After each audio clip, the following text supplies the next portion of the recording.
There we have it, the penultimate Z9 teaser video.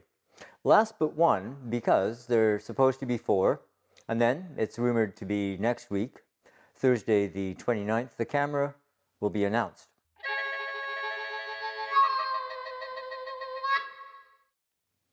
Hi, Ray here. I'm glad you could join me. Well, it's been quite a week for announcements, including the absolutely groundbreaking launch of the new silicon MacBooks from Apple. But we're talking about Nikon. We've seen in teaser number one the newly designed articulating screen with vertical mode for the screen and exposure data. In number two, what appears to be 8K 30p internal video without recording limits. And now Nikon's showing off the Z9's autofocus tracking. I don't want to tell you what your own eyes can see, but in this shorter clip, Nikon is showing us vehicle tracking and people tracking, and just how fast it can shoot in burst mode. And I am thrilled that Nikon listened to my recent request for bike tracking. Now, they misunderstood me slightly because I meant bicycle tracking. Did I use the term bike? I don't know, I'll have to check my video. But why not bikes? There's an idea for your first firmware update, Nikon. But it's interesting to see the camera tracks the motorbike rather than the rider, so I hope it can track bicycles. We knew there'd be car tracking, and there it is, or at least headlight tracking. As far as the eye tracking in these sport examples, it seems to be sticky and works even at an oblique angle. What we can't know is if we can choose the subject. Surely this would be the case since we can already control the tracking box. It's just a matter of how fast the user can accomplish this, so dexterity will still be required. We can hear if that's the actuation of the shutter. Frames per second will be shitloads.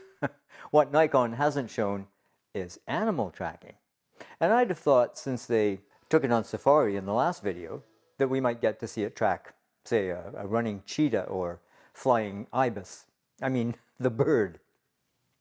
Obviously, going on these teasers, Nikon is confident that it really has a true flagship camera to release into the arena of competing high frame rate, 8K video, advanced autofocus cameras.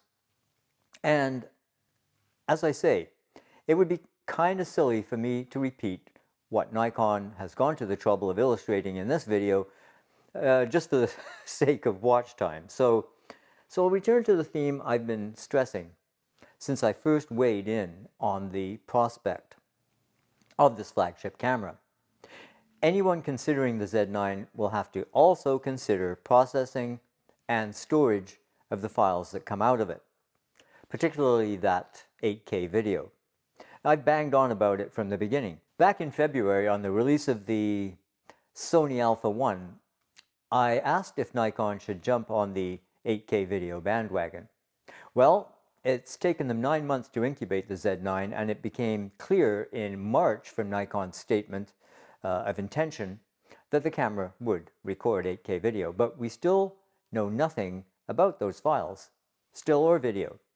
16-bit RAW, internal 10-bit, 12-bit ProRes RAW video, and I'm guessing we won't until launch.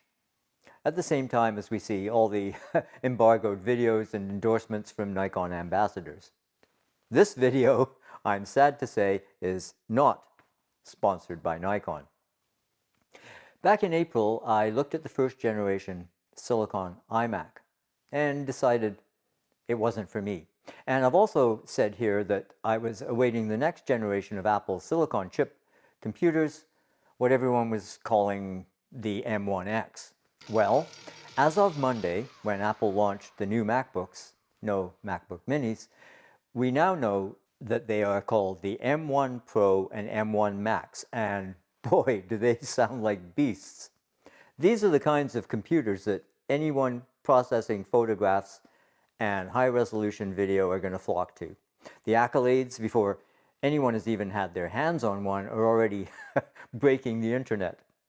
The parallels between camera brand wars and Silicon versus Intel are obvious, not to mention iMac versus PC.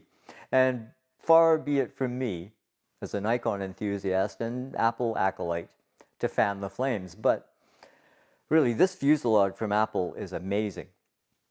At the risk of repeating myself, at the end of the day, which is often where I find myself at midnight, trying to get my video rendered and uploaded to YouTube, anything that promises to speed up my work and reduce stress is worth its weight in gold.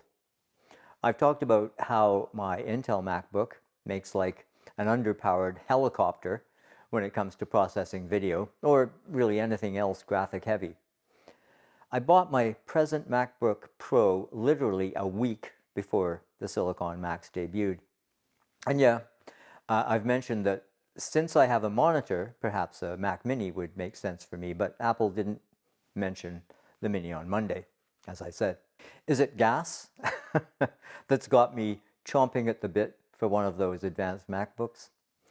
Now, I'm admittedly not the guy to be analyzing these computers. I'm a geek, but not a nerd, if that makes any sense. What I mean to say is that I know enough to make educated choices when it comes to what tool will work best for me. Similar to my camera choices, I have a vague idea how a stacked sensor or dual processor works. And when it comes to the arcane workings of CPUs and GPUs and sensors, it's really all alchemy to me, and I guess for the majority of users. Because we live in this technologically mediated world created by scientists. And as I've described in some detail before, I do my best to take advantage of these robots to further my creative goals. So Apple has released not one, but two new processing chips, and 14 and 16-inch MacBook models. Each can be configured with the M1 Pro or the M1 Max chip. The M1 Pro comes with up to a 10-core CPU, up to 16-core GPU, up to 32 gigabytes of unified memory, and up to 200 gigabytes a second memory bandwidth. While the M1 Max comes with a 10-core CPU, up to 32-core GPU, up to 64 gigabytes of unified memory, and up to 400 gigabytes a second of memory bandwidth. They boast dedicated encode and decode media engines that support H.264, HEVC, and ProRes codecs. The M1 Max delivers 2 times faster graphics processing and double the memory bandwidth of the M1 Pro. And get this, it has a dedicated media engine for decode and 2 for encode, with up to 2 times faster video encoding and 2 ProRes accelerators. So this is like having a $2,500 afterburner accelerator for the Mac Pro, a big honking component miniaturized within the architecture of these chips. They're saying you can edit up to 7 streams of 8K ProRes video in Final Cut Pro, or grade color in HDR on the 8K 4x4 ProRes video on the go. The battery, up to 17 hours video playback on the 14-inch, the 16-inch up to 21 hours video playback. Cooling, the thermal systems move 50% more air at lower fan speeds. And when fans are needed, because Apple Silicon can take care of many tasks without heating up. 254 PPI screens, Liquid Retina XDR featuring extreme dynamic range, 1000 nits sustained brightness, 1600 nits peak brightness, 10,000 mini LEDs. Like, that's brighter than my Atomos Ninja 5. 1 million to 1 contrast ratio and 1 billion colors. Compare those to my BenQ SW271 monitor with LED backlight.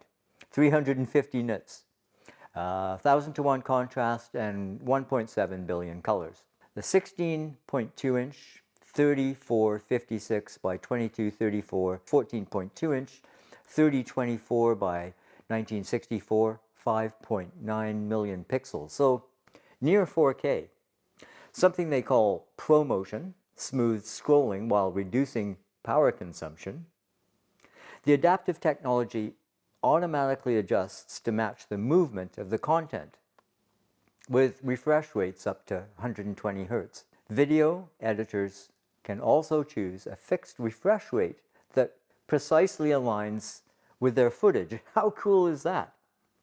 1080p camera, finally. 3 studio quality mics with up to 60% lower noise floor. That's awesome. And a 6-speaker sound system that contains 4 force-canceling woofers to reel notes up to half an octave deeper with up to 80% more bass. Apple listened to customers this time around. We get an SDXC card reader, HDMI output, 3.5mm headphone jack that detects and automatically adjusts for high impedance headphones, and 3 Thunderbolt 4 ports. For all us people who are prone to tripping over cords, the magnetic MagSafe is back with fast charge capability if you choose the 96-watt power adapter. Keyboard. The touch bar is gone, replaced with a trusty old function key row, which has the whole keyboard has a black background now. And you can connect up to 3 monitors and a 4K TV with M1 Max, or up to 2 with the M1 Pro, and of course the latest Monterey operating system. So when it comes to benchmarks and all that ultra nerd stuff, I'd suggest head over and consult with Max Tech or another of the technology channels. Some of these guys have already ordered a courier van load of M1 Pro and Max in different configurations, so we can get a geek's worth of mind-boggling stats in the coming days and weeks, if that's your thing. If you're a Final Cut Pro editor, and that's my NLE of choice, Apple has sweetened the deal even more with its latest edition of its video editing software. Again, this is going to take advantage of those M1 chips to give up to 7 streams of 8K ProRes 422, up to 30 streams of 4K ProRes 4220, up to 5.5 times faster ProRes transcode, up to 2.9 times faster 8K project render. And hey, you want to escape all this expensive and cumbersome cinema rig stuff? You could always get yourself an iPhone 13 and use its computational video capabilities and edit their cinematic footage in the new Final Cut. You can choose your focus points, create pull focus effects after you've captured your footage. Yeah, this is something I alluded to earlier this year when discussing where the industry was going. Computational photography and videography is not there yet.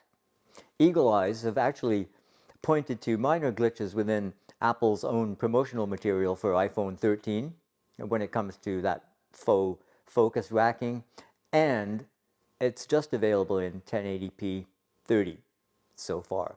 But these leaps and bounds in technology are bound eventually to revolutionize the way we create.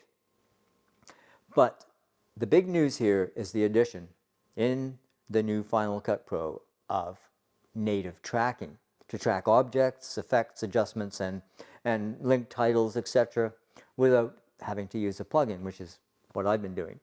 This is awesome and a development that I'll be using going forward.